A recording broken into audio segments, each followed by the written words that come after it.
Prescription. सबको prescription के बारे में तो पता होगा। एक हमारा डॉक्टर होता है, वो लिखता है कुछ पेपर पे, ठीक है, उसको प्रिस्क्रिप्शन कहा जाता है। प्रिस्क्रिप्शन अगर आप देखो, वो हमारी एक कम्युनिकेशन मेथड है। क्या है? हमारा कम्युनिकेशन है। इसको आप कम्युनिकेशन समझ लीजिए। कम्युनिकेशन किसके बीच में? एक जो लाइसेंस्ड हेल्थ केयर है, जिसमें हमारे डॉक्टर्स आ गए, आप हेल्थ केयर के बेसिस पे समझ सकते हो, ठीक है। एक हमारा लाइसेंस्ड हेल्थ केयर है, और वो क्या करेंगे, एक तरीके से प्रोवाइडर भी बोल सकते हो आप, और फार्मासिस्ट के बीच की जो कम्युनिकेशन है, उसको हम एक तरीके से प्रिस्क्रिप्शन बोलते हैं, ठीक है। हमारा जो प्रिस्क्रिप्शन है दो फॉर्म में हो सकता है। एक तो हमारा रिटन फॉर्म में होगा, ठीक है, मैनुअली अगर रिटन की लिखा गया है। दूसरा हमारा इलेक्ट्रॉनिक फॉर्म में होगा, ठीक है। हमारी प्रिस्क्रिप्शन कम्युनिकेशन होता है एक लाइसेंस्ड हेल्थ केयर को, जिसको हम प्रोवाइडर भी कह सकते हैं कि वो प्रोवाइडर है, प्रिस्क्रिप्शन प्रोवाइड कराएगा। वो कहाँ जाएगा? एक फार्मासिस्ट के पास जाएगा। फार्मासिस्ट क्या करेगा? उसको देखेगा, देखने के बाद उसके बाद वो ऑथराइज करेगा जो स्पेसिफिक मेडिकेशन है, हमारी जो यहाँ अपने प्रिस्क्रिप्शन में लिखी हुई मेडिकेशन है, उसको क्या करेगा? वो पेशेंट को डिस्पेंस करेगा, उसको दे देगा। एक तरीके से प्रिस्क्रिप्शन हमारा लीगल डॉक्यूमेंट है। अगर आप देखोगे, प्रिस्क्रिप्शन अगर बिना प्रिस्क्रिप्शन के वर्क नहीं होना चाहिए। ऑलमोस्ट आप बिना प्रिस्क्रिप्शन के मेडिसिन नहीं ले सकते अनटिल एंड अनलेस वो प्रिस्क्रिप्टेड ड्रग है। ओटीसी में नहीं होता, over the counter drug without prescription भी ली जा सकती है, क्योंकि उसके ऐसे साइड इफेक्ट्स नहीं होते या कुछ हार्मफुल इफेक्ट्स नहीं होते, तो उसको विदाउट प्रिस्क्रिप्शन लिया जा सकता है। इसमें क्या होता है, एक ऐसा आप सोचो, ये हमारा डॉक्यूमेंट है, ठीक है। हमारा प्रिस्क्रिप्शन लीगल डॉक्यूमेंट होता है। डॉक्यूमेंट में क्या डिटेल्स होती हैं? अब डॉक्यूमेंट है, डॉक्यूमेंट्स में कुछ तो डिटेल होगी, कुछ तो लिखा होगा। वहाँ पे हमारा क्या, एक तो मेडिकेशन का टाइप हो सकता है कि मेडिकेशन का टाइप क्या है हमारा, मेडिकेशन टाइप, ठीक है। मेडिकेशन की स्ट्रेंथ क्या है, किस स्ट्रेंथ में जानी चाहिए, डोजेज फॉर्म क्या है, मतलब बहुत सारी चीज़ें होती हैं जो हमारे इस पर्टिकुलर डॉक्यूमेंट्स में होती हैं, ठीक है।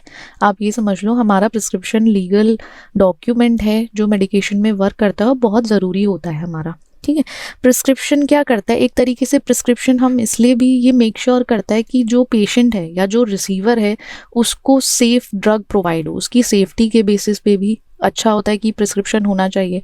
ऐसे ही देखो, हम लोगों में ऐसा होता है कि सबको ना नॉलेज नहीं होती मेडिकेशन के बारे में। अगर जैसे कुछ लोग जाते हैं, वो फार्मासिस्ट के पास जाएंगे कि हमें हेडेक हो रहा है, तो आप हमें उसकी मेडिकेशन दे दो या कुछ ऐसा दे दो जो सही कर दे, ऐसे ही जाते हैं। अगर विलेजेस में आप देखो, वो लोग नहीं जाते डॉक्टर के पास, वो डायरेक्टली लाइक केमिस्ट के पास चले जाते हैं। केमिस्ट से वो पूछ लेते हैं, अगर ओटीसी ड्रग्स हैं वो दे सकता है तो वो उसको प्रोवाइड कर देता है। वहीं पे जो प्रिस्क्रिप्शन है वो बहुत ज़रूरी है, क्योंकि अगर सेफ्टी और मेडिकेशन का इफेक्टिव यूज़ भी हम इसके बेसिस पे देखेंगे।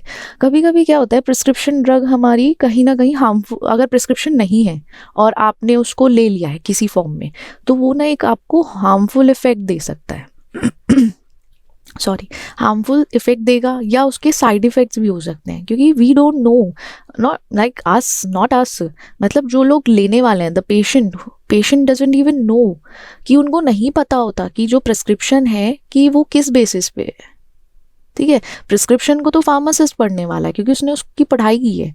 पेशेंट को अगर प्रिस्क्रिप्शन नहीं है उसके पास, तो बेचारा यूज़ भी नहीं कर पाएगा, उसको पता ही नहीं है कैसे लेना है, कैसे यूज़ करना है। तो वो सब हमारा इसमें लिखा होता है प्रिस्क्रिप्शन में, कि क्या क्या कैसे काम करना है, कैसे लेना है। वो हम इसमें पढ़ेंगे जब हम बताएंगे ना कि कैसे कैसे होता है प्रिस्क्रिप्शन में, क्या क्या चीज़ें होती हैं हमें जो ध्यान रखनी है, ठीक है। प्रिस्क्रिप्शन आप देखोगे, अच्छा पहचानोगे कैसे, आपको पता कैसे चलेगा ये एक प्रॉपर लीगल है, मतलब लाइक ऑथराइज्ड है या ऑथेंटिक, जो हमारा प्रिस्क्रिप्शन है वो ओरिजिनल है।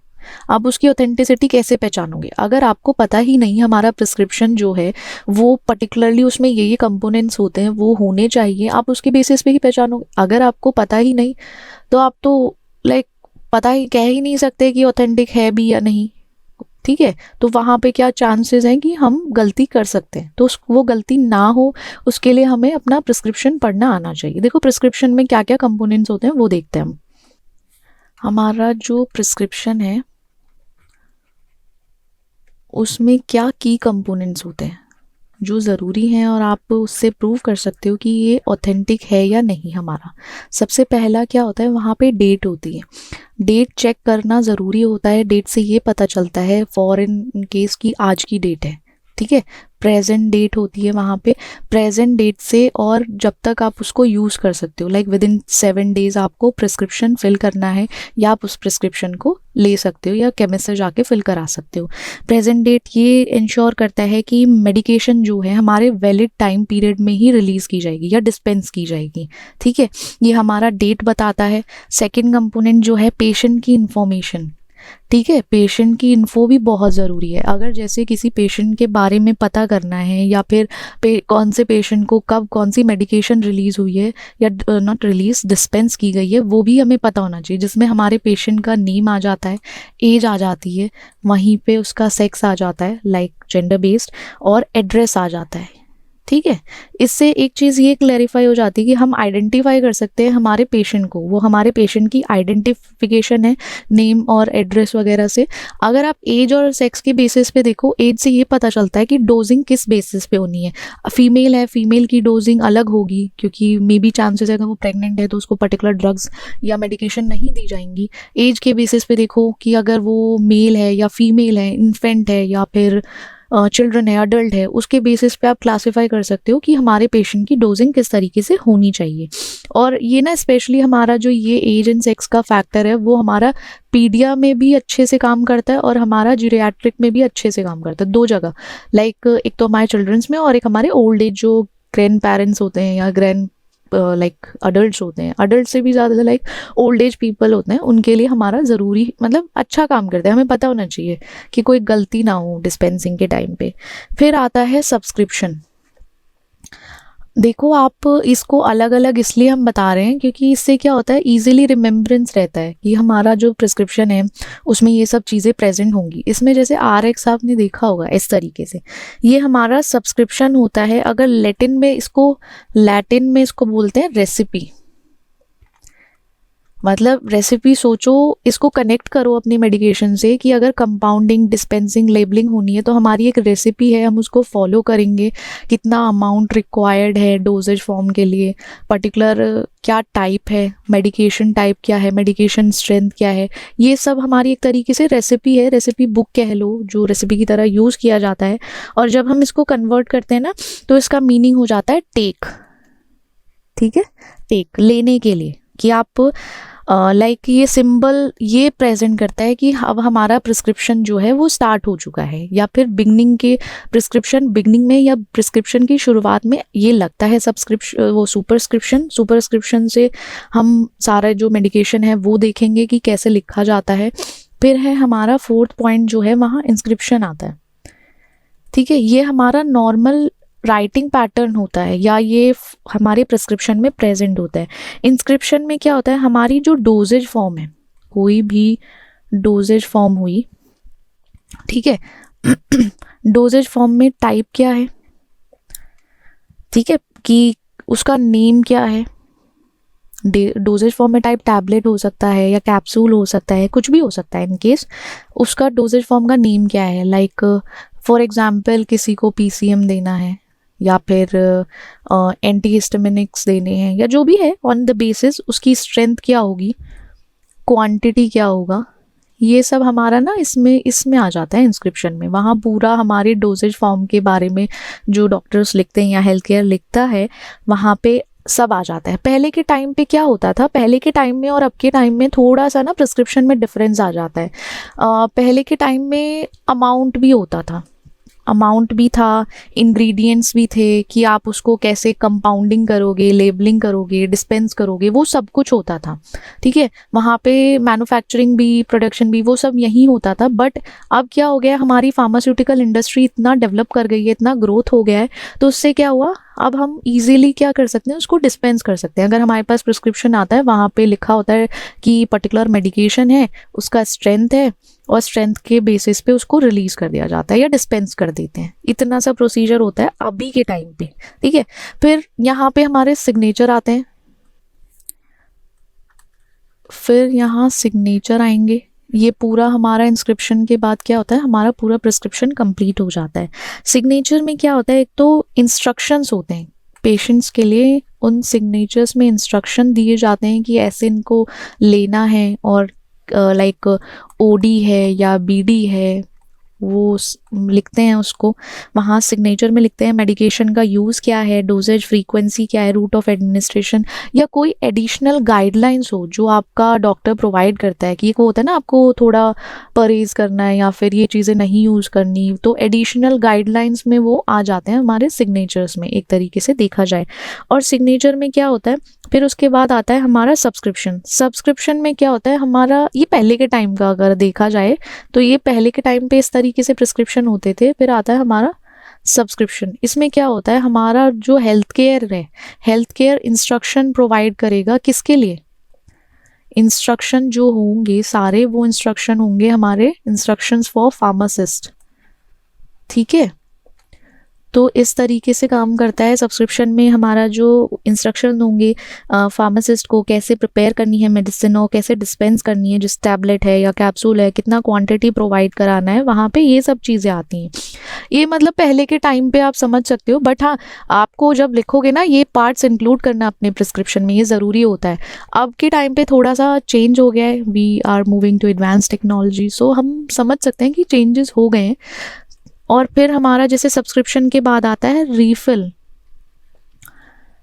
आप बहुत जगह देखोगे अभी भी प्रिस्क्रिप्शन सेम है, बहुत जगह देखोगे आप प्रिस्क्रिप्शन चेंज हो चुके हैं, ठीक है। राइटिंग पैड जो होते हैं या प्रिस्क्रिप्शन पैड जो होते हैं हेल्थ केयर्स के पास, वो थोड़े से डिफरेंट हो गए हैं। अगर आपको कुछ जानना हो प्रिस्क्रिप्शन के लिए तो आप किसी पर्टिकुलर हेल्थ केयर के पास जा सकते हो, वहाँ पे आप उनका पर्टिकुलर प्रिस्क्रिप्शन पैड देख सकते हो। प्रिस्क्रिप्शन पैड जो नोट पैड टाइप का होता है उसे देख लेना, वहाँ से आपको एक आइडिया लग जाएगा कि क्या क्या चीज़ें होती हैं और कैसे कैसे हम प्रिस्क्रिप्शन को फिल करा सकते हैं। रिफिल्स के जो रिन्यूअल इंस्ट्रक्शन होते हैं कि कितने टाइम आपको अपना प्रिस्क्रिप्शन फिल कराना है, like within 7 days you have to fill your prescription। और कोई अगर ट्रीटमेंट कंटिन्यू होना है तो उसके बेसिस पे कि you have to continue your treatment। आपको ट्रीटमेंट 7 days बाद आकर फिर दिखाना है या फिर 3 days के बाद फिर आकर एक बार रूटीन चेकअप कराना है, रिफिल, इसमें रिन्यूअल इंस्ट्रक्शंस होते हैं, ठीक है। अब आता है हमारे प्रिस्क्राइबर के सिग्नेचर और इन्फॉर्मेशन आ जाती है। अब जो हमारा प्रिस्क्राइबर है उसके सिग्नेचर होना चाहिए।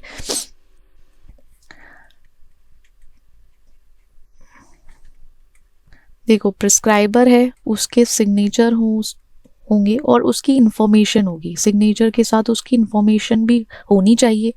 आप कैसे पता करोगे वो हेल्थ केयर जो है वो लाइसेंस्ड है या नहीं।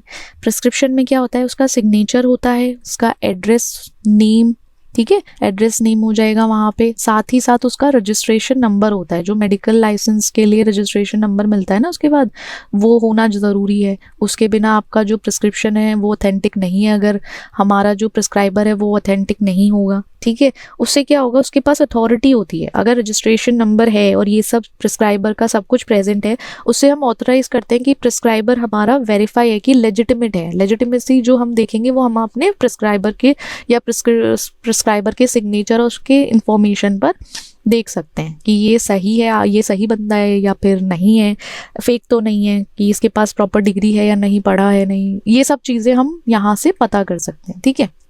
देखो ये हमारी रिटन और इलेक्ट्रॉनिक कम्युनिकेशन है, वही हमने बात की थी लाइसेंस्ड और हेल्थ केयर के बीच में। और आप एक थोड़ा सा इसका ब्रीफ व्यू ले सकते हो। ये हमारा प्रिस्क्रिप्शन ऐसा दिखता है कुछ, यहाँ डॉक्टर्स का नेम होगा हर किसी का। देखो अगर आपको ये थोड़ा सा डिफरेंट लगता है कि ये जो प्रिस्क्रिप्शन है थोड़ा सा अलग है, तो यहाँ पे हमने क्या बताया था, हर किसी का प्रिस्क्रिप्शन अलग होता है। हर डॉक्टर, हर हॉस्पिटल अपना प्रिस्क्रिप्शन पैड जो है या जो उनका प्रिस्क्रिप्शन होता है वो थोड़ा सा वेरी कर सकता है। और आप एक काम कर सकते हो, आप ना क्या करो, 2-3 हॉस्पिटल में चले जाओ। हॉस्पिटल्स में जाने के बाद या किसी पर्टिकुलर 4-5 क्लिनिक्स में चले जाओ तो उनका प्रिस्क्रिप्शन चेक कर सकते हो। जो प्रिस्क्रिप्शन पैड है ना, जस्ट फॉर नॉलेज और इन्फॉर्मेशन के लिए आप जाकर चेक कर सकते हो, जिनको थोड़ा सा क्यूरियोसिटी है। और जैसे आप कभी भी कुछ जानना चाहते हो उसके बेसिस पे आप ना ऐसे इन्फॉर्मेशन कलेक्ट कर सकते हो, अपनी क्यूरियोसिटी को शांत कर सकते हो, ठीक है। कैसा दिखता है यहाँ, इसमें हमारे डॉक्टर का नेम आ गया, क्वालिफिकेशन है, एमडी, सब कुछ आ गया। बट हमने जो अपने उसमें पढ़ा था उसमें हमारा प्रिस्क्रिप्शन जो प्रिस्क्राइबर है, सिग्नेचर है, इन्फॉर्मेशन वो नीचे आती है। ये थोड़ा सा डिफरेंट है। इसमें क्या है, एक तो रजिस्टर, हमारा डॉक्टर का जो प्रिस्क्राइबर का नेम है वो पहले ही आ गया है, उसकी क्या क्वालिफिकेशन है, रजिस्ट्रेशन नंबर है। एलोपैथी में जैसे आप MCI के थ्रू ना एक रजिस्ट्रेशन नंबर मिलता है इन लोगों को, जिससे कि ये proper after completing the degree उनको रजिस्ट्रेशन नंबर मिलता है। उनका address, contact, email number, number, ये ईमेल, टेलीफोन नंबर सब कुछ होता है। वहाँ डेट होती है। हाँ, डेट इसलिए होती है कि हमारा जो प्रिस्क्रिप्शन डेट प्रेजेंट में ही होगा। ऐसा नहीं है कि आप 10 दिन पहले वाला प्रिस्क्रिप्शन वो लिख देगा, नहीं, ऐसा नहीं होता। जिस दिन आप अपना ओपीडी जाओगे ना, ओपीडी के टाइम पे ही वो डायरेक्ट आपको पर्टिकुलर उसी डेट पर, स्पेसिफिक प्रेजेंट डेट पर ही आपको प्रिस्क्रिप्शन लिखेगा। पास्ट में प्रिस्क्रिप्शन नहीं लिखे जाते, प्रेजेंट में प्रिस्क्रिप्शन लिखे जाते हैं। और क्या, नेम ऑफ द पेशेंट, ये हमारी पेशेंट की डिटेल आ गई है। यहाँ डिटेलिंग में हमारा पेशेंट का है सब कुछ। फिर यहाँ हमारा क्या आ गया, ये सुपरस्क्रिप्शन आ गया। सुपरस्क्रिप्शन में हमारा सब कुछ मेडिसिन के बारे में है। मेडिसिन के बारे में जो था, अब यहाँ पे ये थोड़ा सा चेंज हो गया है। यहाँ पे फॉर एग्जाम्पल क्या लिख देगा, यहाँ पे लिखेगा, अब तो ऐसे लिखा जाता है लाइक मॉन्टेल, और फिर टैब लिख देंगे उसको। टैब लिखने के बाद इसमें ओडी लिख देंगे, ठीक है, ओडी वंस अ डे और ट्वाइस अ डे। तो उससे क्या होता है, यहाँ पे नाइट लिख देंगे कि नाइट में लेना है इसको सोने से पहले। इस तरीके से हो गया। या फिर आप देखोगे DSR है, उसका क्या लिख देंगे, कैप लिख देंगे, कैप्सूल है हमारा, वो क्या लेना है, एक तरीके से वो भी ओडी है, लेकिन बिफोर ब्रेकफास्ट हो गया। वो आपको सब जो एक्सप्लेन करेगा, आपका फार्मासिस्ट एक्सप्लेन कर देगा ये जो इंस्ट्रक्शंस सब कुछ है।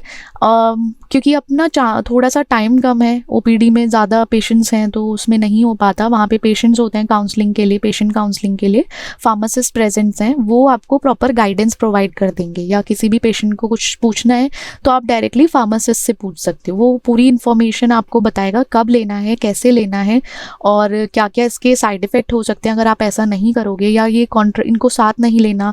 इनके बीच में जो भी आपकी मेडिकेशन है 1 और 2 जो नंबर पे मेडिकेशन है, इनका कॉन्ट्राइंडिकेशन होता है, आप इसको साथ नहीं लोगे। इसके बीच में मैक्सिमम 30 मिनट का डिफरेंस रखोगे। ये सारी जो एक्स्ट्रा इन्फॉर्मेशन होता है ना, वो हमारा फार्मासिस्ट आपको प्रोवाइड कर देगा। प्रिस्क्रिप्शन में ये हो गया, डॉक्टर का सिग्नेचर आ जाएगा। यहाँ पे जो डिस्पेंस कर रहा है, जैसे हमारा फार्मासिस्ट है या हमारा जो केमिस्ट है, वो क्या करेंगे, वो आपको यहाँ पे अपनी खुद की पूरी इन्फॉर्मेशन प्रोवाइड करेंगे। आपकी फार्मेसी का नेम क्या है, फार्मासिस्ट का नेम क्या है।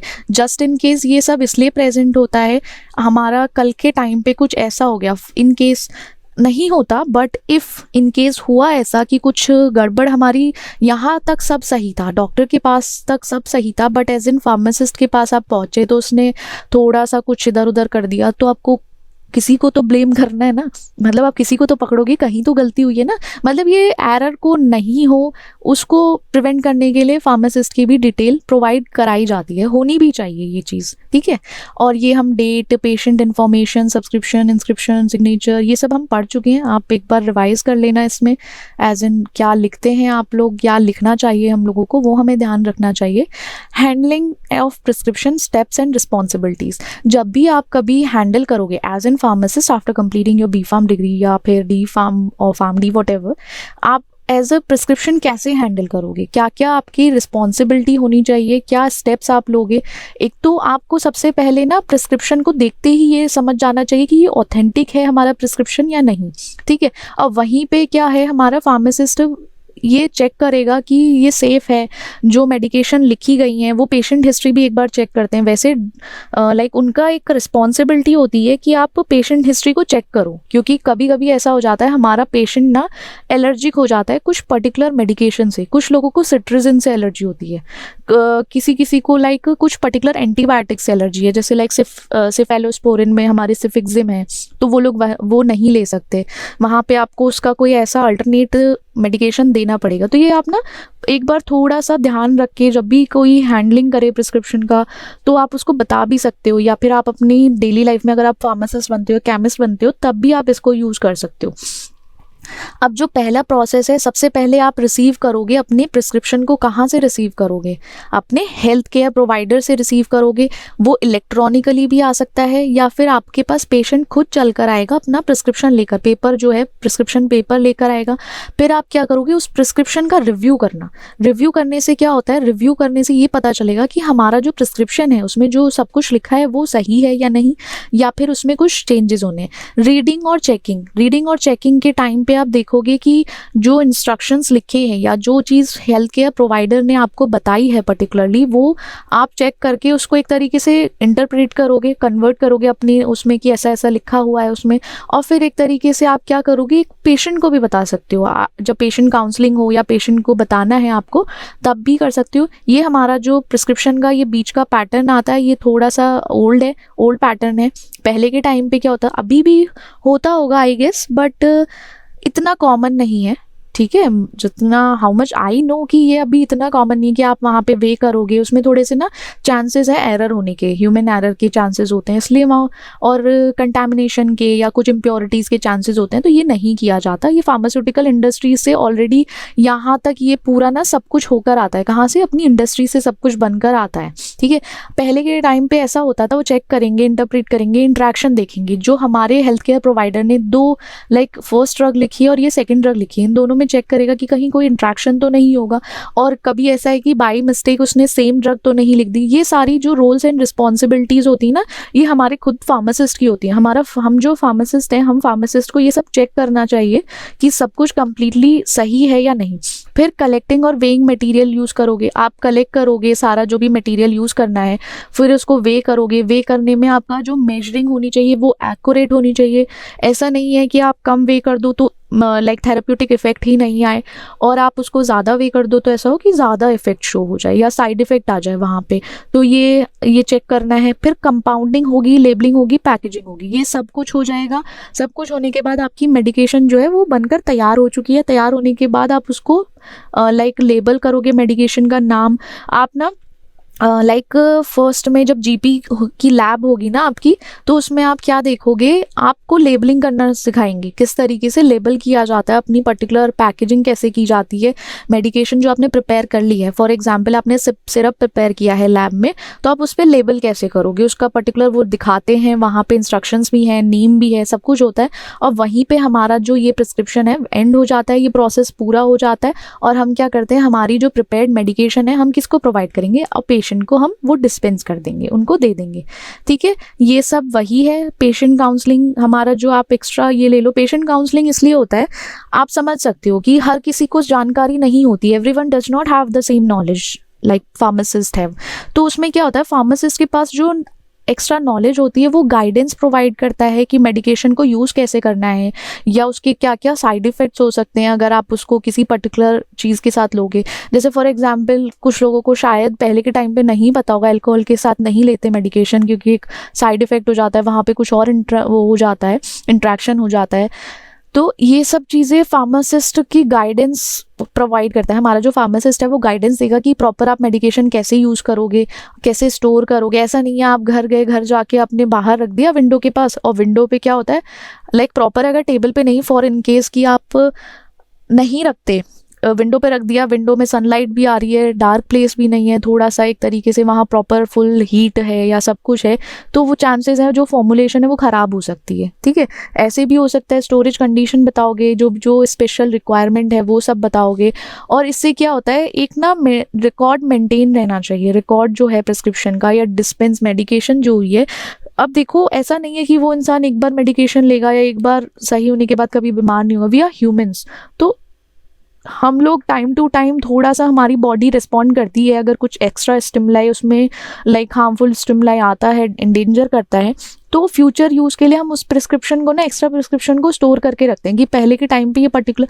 अब देखो आप यहाँ से कोरिलेट करो, जो हमारे प्रिस्क्रिप्शन में पेशेंट की इन्फॉर्मेशन थी वो इसलिए थी कि अगर जब हम रिकॉर्ड मेंटेन करेंगे ना, तो एक पर्टिकुलर पेशेंट का रिकॉर्ड हम मेंटेन कर सकते हैं फ्यूचर के लिए, कि ये फ्यूचर रेफरेंस के लिए आप कर सकते हो कि हाँ भाई ऐसा ऐसा पेशेंट था, इसको ये था, और सेम रिफिल के टाइम पे भी ईजी हो जाता है।